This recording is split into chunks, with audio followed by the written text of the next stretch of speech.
नमस्कार दोस्तों, जय श्री कृष्णा। कार्तिक महात्म्य 16वां अध्याय। सुनो, लगाकर मन सभी संकट सब मिट जाए। कार्तिक महात्म्य का कमल पढ़ो 16वां अध्याय। राजा पृथु ने कहा, हे नारद जी, ये तो आपने भगवान शिव की बड़ी विचित्र कथा सुनाई है। अब कृपा करके आप यह बताइए कि उस समय राहु उस पुरुष से छूटकर कहाँ गया। नारद जी बोले, उससे छूटने पर वह दूत बर्बर नाम से विख्यात हो गया और अपना नया जन्म पाकर वह धीरे धीरे जलंधर के पास गया। वहां जाकर उसने शंकर जी की सब चेष्टा कही। उसे सुनकर दैत्यराज ने सब दैत्यों को सेना द्वारा आज्ञा दी। कालनेमी और शुंभ निशुंभ आदि सभी महाबली दैत्य तैयार होने लगे। एक से एक महाबली दैत्य करोड़ों करोड़ों की संख्या में निकल युद्ध के लिए जुट पड़े। महाप्रतापी सिंधु पुत्र शिवजी से युद्ध करने के लिए निकल पड़ा।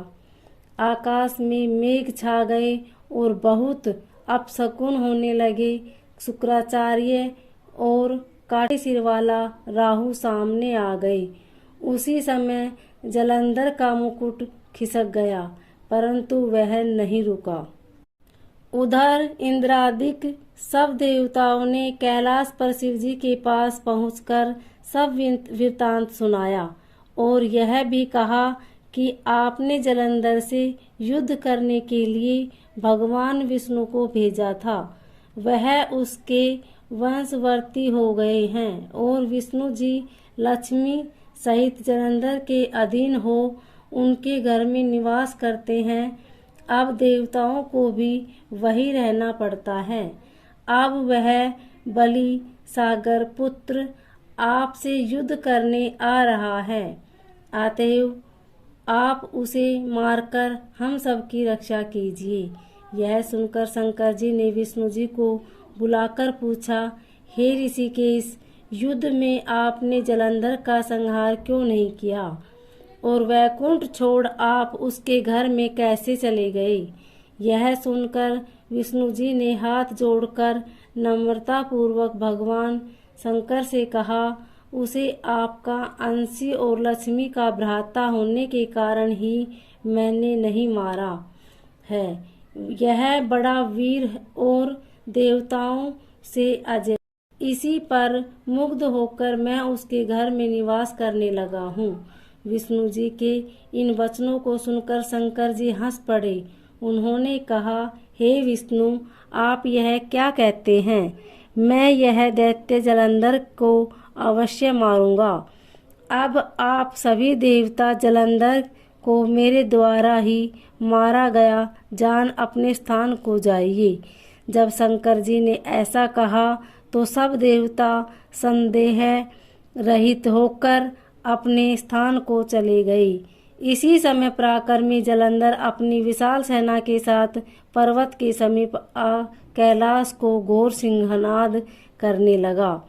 दैत्यों के नाद और कोलाहल को सुनकर शिवजी ने नंदी आदि गणों को उससे युद्ध करने की आज्ञा प्रदान की।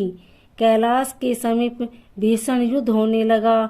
दैत्य अनेकों प्रकार के अस्त्र शस्त्र बरसाने लगे। भेरी, मृदंग, शंख और वीरों तथा हाथी, घोड़ों और रथों के शब्दों से शाब्दित हो पृथ्वी कांपने लगी। युद्ध में कटकर मरे हुए हाथी, घोड़े और पैदलों का पहाड़ लग गया।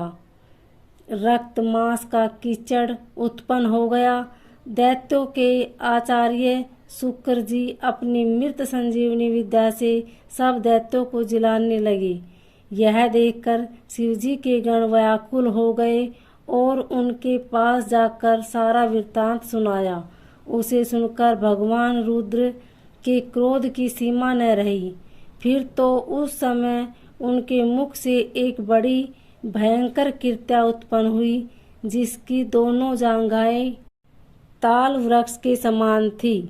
वह युद्ध भूमि में जा सब असुरों का च्यवन और फिर वह शुक्राचार्य के समीप पहुंची और शीघ्र ही अपनी योनि में गुप्त कर लिया। फिर स्वयं भी अंतर्ध्यान हो गई। शुक्राचार्य के गुप्त हो जाने से दैत्यों का मुख मलिन पड़ गया और वे युद्ध भूमि को छोड़ भागे। इस पर शुंभ निशुंभ और कालनेमी आदि सेनापतियों ने अपने भागते हुए वीरों को रोका।